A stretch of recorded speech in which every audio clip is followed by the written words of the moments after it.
주님과 함께하는 이 고요한 시간, 주님의 보좌 앞에 내 마음을 쏟네.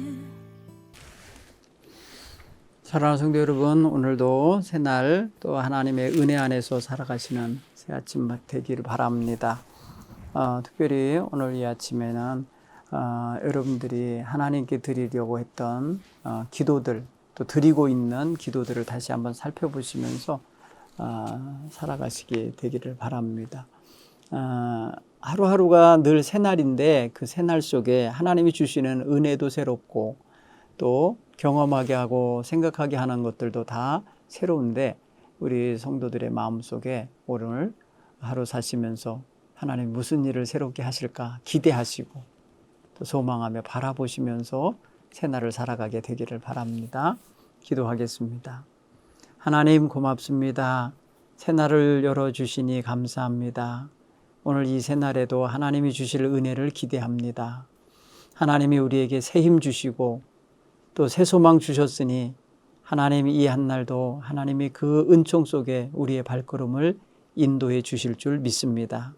우리 가정 하나님 되어지는 모든 일들을 주장해 주시고 또 가족들 모든 발걸음 늘 하나님께서 불꽃 같은 눈동자로 보호하시며 인도해 주옵소서.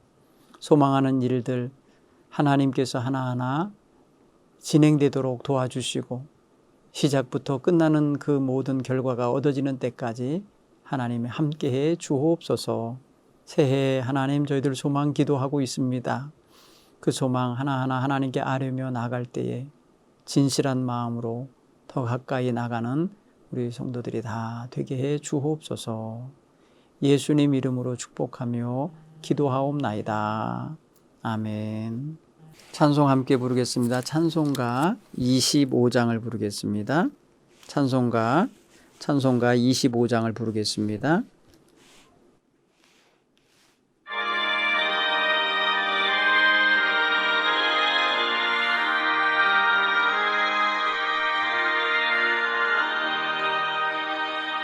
멸류관 보소서 주 앞에 드리세. 저 천사 기쁜 노래가 온 땅에 퍼지네. 내 혼아 깨어서 주 찬송하여라. 온 백성 죄를 속하신 만왕의 왕이세. 멸류관 보소서 주 앞에 드리세. 그 손과 몸의 상처가 영광 중 빛나네. 하늘의 천사도 그 영광 보고서 고난의 힘비 알고자 음모하도다. 오늘도 주님 바라보면서 주님 영광 받으세요 하며 살기 바랍니다. 멸류관 보소서 앞에 드리세. 온 세상 전쟁 그치고 참 평화 오겠네. 주 보좌 앞에서 온 백성 엎드려 그 한량없는 영광을 늘 찬송합니다.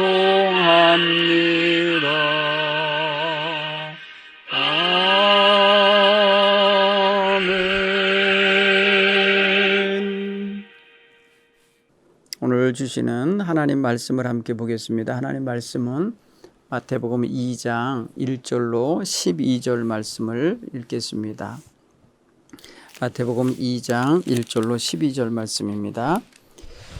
헤롯 왕 때에 예수께서 유대 베들레헴에서 나심에 동방으로부터 박사들이 예루살렘에 이르러 말하되 유대인의 왕으로 나시니가 어디 계시냐?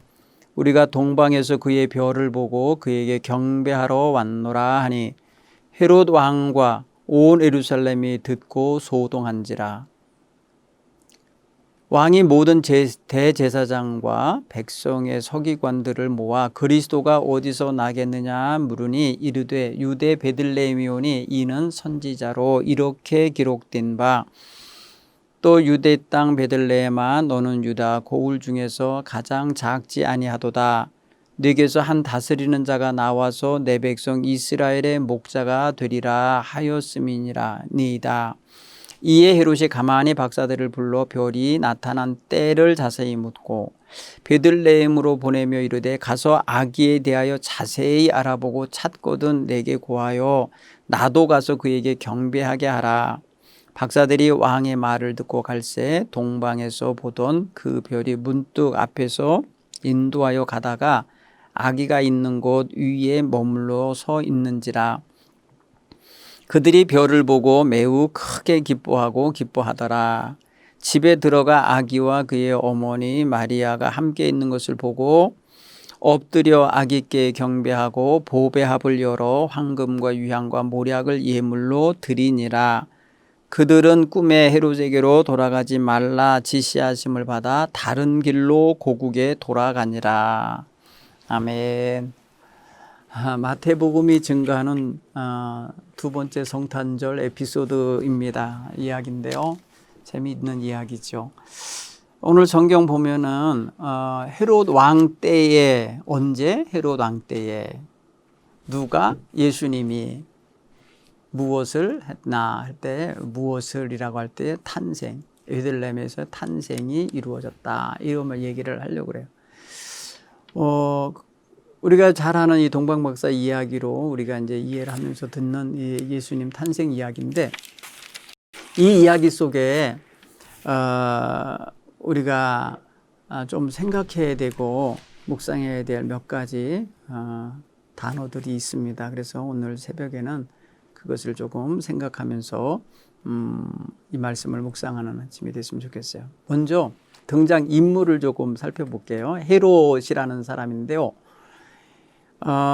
당시에 유대 땅의 임금이 다윗의 자손인 유다 자손 가운데 임금이 나라를 다스리고 있었던 게 아니고 헤롯이라고 하는 사람이 다스렸어요. 이 헤롯은요 유대 자손이 아니고 어떻게 멀리 보면은 뭐냐면 에서의 자손, 그 이두메라고 하는 그 에돔 백성의 자손인데 그의 아버지가 그 로마 정부하고 이렇게 친밀한 관계로 지내면서 한 나라를 이쪽 지역을 뭐랄까요 다스린다고 표현하면 좀 그렇고 행정관으로 일을 하게 됐어요. 세금을 징수하고 하는 그런 권한을 갖는 그런 역할을 했어요. 근데 이제 그 아들들이 이제 있는데 여러 아들이 있었어요. 그 가운데 이제 삼형제가 분봉왕이라 해서 아버지가 다스리던 땅에 땅을 세 개로다가 나눠 갖고 거기에 이제 땅들을 한 군데 한 군데 이렇게 차지하고 다스렸는데 특별히 이 헤롯은 어디를 다스렸냐? 유다 땅 이 지역을 다스린 거예요. 그럴 때에 동방에서부터 별을 자세히 살펴보고 연구하던 동방 박사들이 예루살렘에 와가지고 유대인의 왕으로 나시니가 어디 계시냐 하면서 찾을 때에 헤롯 왕과 온 예루살렘이 소동하였다라고 표현했잖아요. 소동했다라고 하는 표현은 깜짝 놀래고 두려워하면서 당황하는 걸 의미하는 거예요. 그러니까 그래요? 환호하고 이게 축하하는 분위기가 아니고 그 약간의 어떤 두려움 내진 공포심을 가지고 뭐랄까요? 떨고 무서워하는 그런 분위기를 생각하시면 돼요. 그래서 이거를 막 사람들이 듣고 소동을 했다라고 하는 장면을 한번 이해하면 좋겠어요. 여러분, 누가복음이 예수님 탄생 이야기를 전할 때에 어떻게 말하느냐면 그 이야기를 듣는 사람들이 들판에 있는 사람들이에요.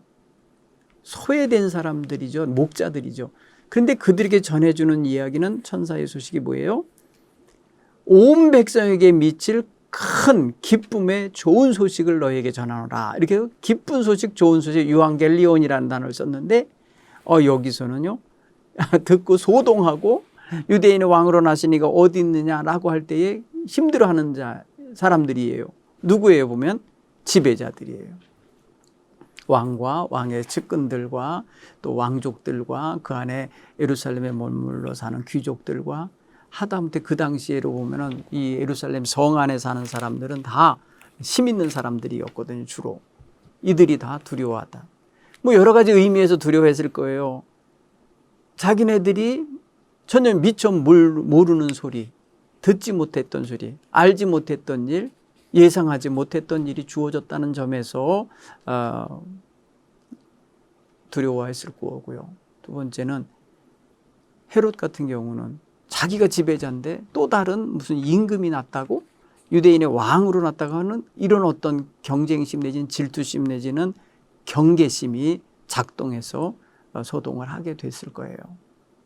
어쨌든 간에 지금 예수님의 탄생 소식이 예루살렘에 전해졌는데 예루살렘의 반응은 상당히 비호의적이고 내지는 굉장히 뭐랄까 경계하는 분위기라는 걸 감지할 수가 있어요. 우리는 동방박사가 왜 예루살렘으로 들어가서 그렇게 물었는지에 대한 생각을 지난 성탄절에 얘기를 했어요. 왜냐하면 그들의 판단, 그들의 생각, 유대인의 왕으로 나시니까 아마 그리로 가지 않았을까.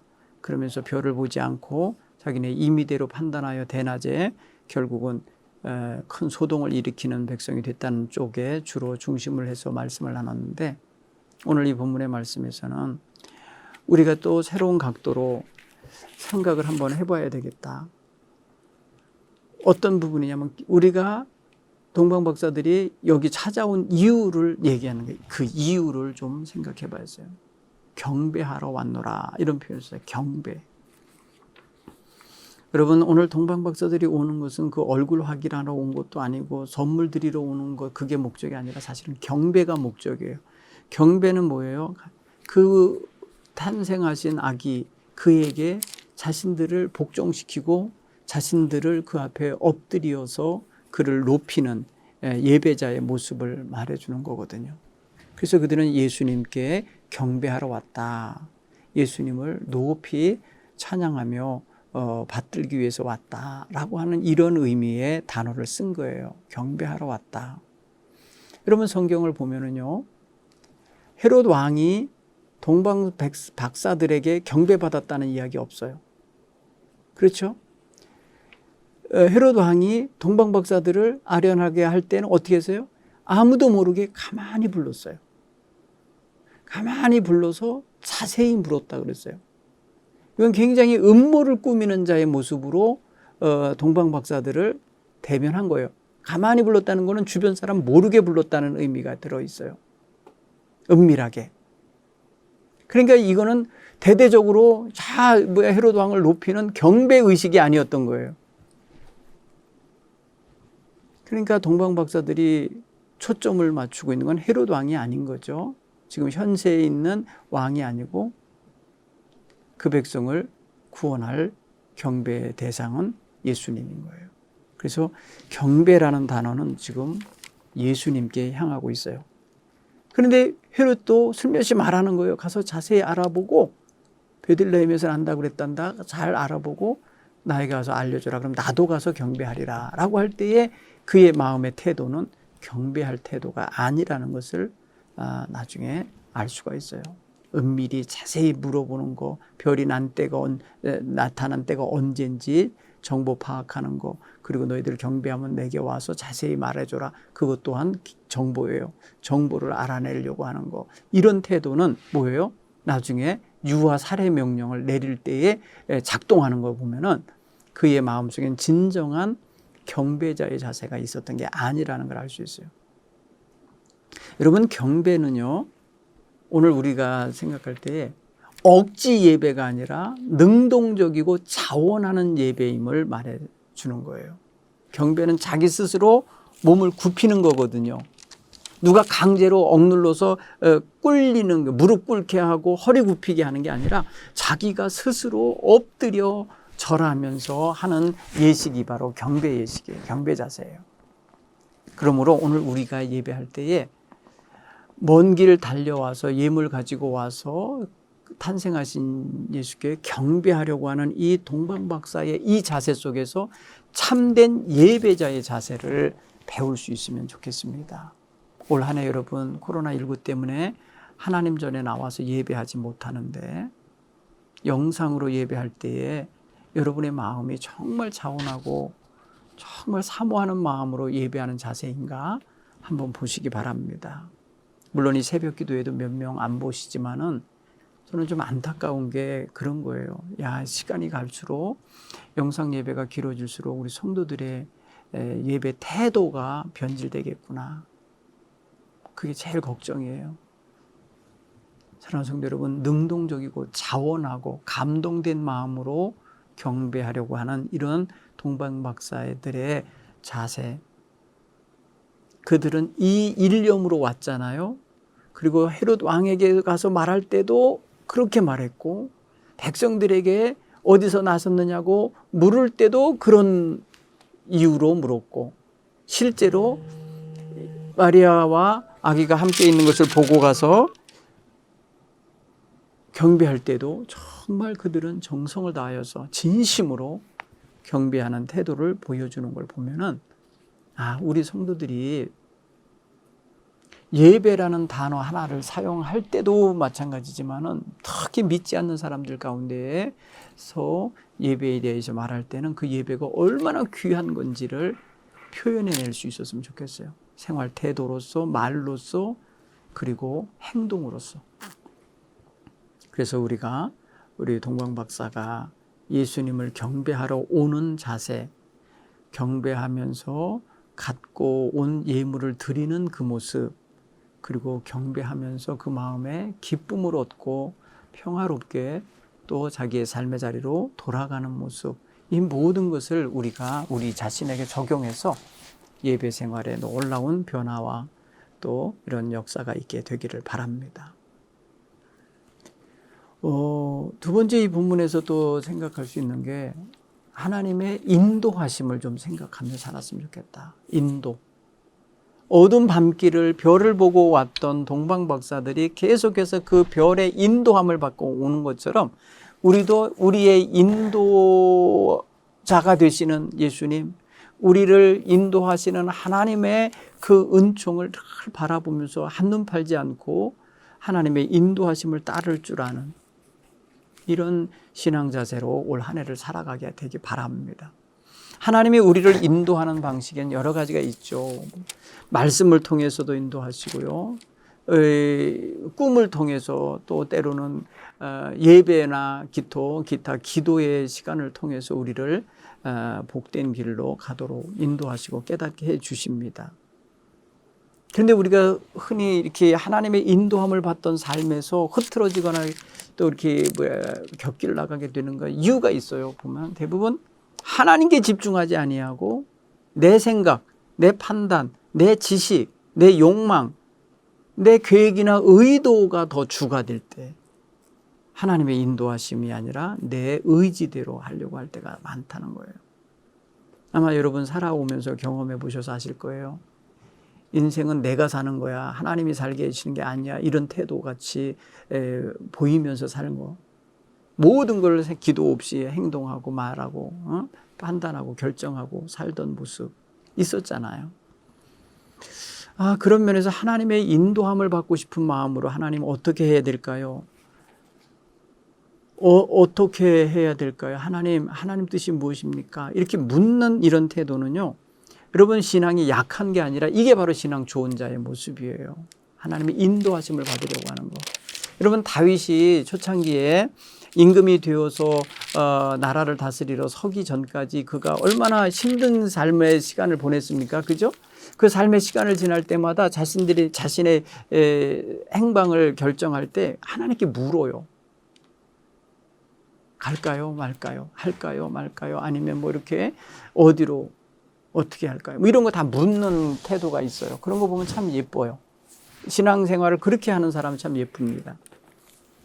그거 여러분 더딘 것 같고요. 그거 어떻게 보면 시간이 좀 지체되는 것 같지만 그게 더 정확하고 그게 더 바른 거기 때문에 여러분 어떤 결정이나 이런 판단을 속도보다는 정확성을 더 찾는 게 중요한 거예요. 방향 정확성, 목적 정확성, 정확하게 하는 게 더 이제 왜냐하면 그래야 후회가 없는 거예요.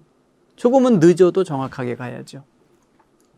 근데 급하게 뭔 결정하다가 잘못된 결정 내려서 시간 낭비, 돈 낭비, 건강 낭비 이러면은 얼마나 세월이 아깝습니까? 그러므로 매사에 하나님 인도해 주십시오. 이렇게 기도할 수 있기 바랍니다.